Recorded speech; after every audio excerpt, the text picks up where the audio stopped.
Magbabalik sa ring ang ating kababayan, former IBF Super Flyweight Champion Jerwin Pretty Boy Angkahas na may kartadang 34 wins, 4 losses, 2 draws ngayong September 22. Isang buwan na lang ito mga lods kontra taga Thailand Sukprasert Ponpitak na may record naman na 30 wins at 19 losses na gaganapin sa Mandaluyong City. Huling laban ni Jerwin Angkahas sa isang world title fight kontra defending champion Takuma Inoue. Kapatid ito ni Naoya Inoue kung saan natalo sa Angkahas via body shot knockout. Ibinigay naman ng Angkahas ang lahat ng kanyang makakaya sa laban, nakipagbakbakan ng gusto.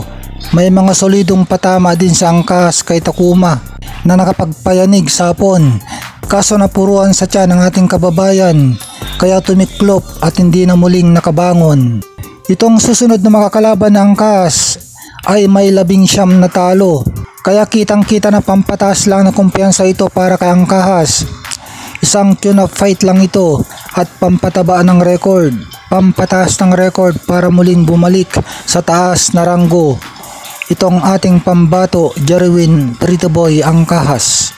Kailangan manakaut kaagad ng Angkahas itong Thai Sukprasert Ponpitak para ma-impress sa mga boxing organization at muli siyang may ranggo sa taas at para maibalik sa contention para sa isang world championship fight na naman.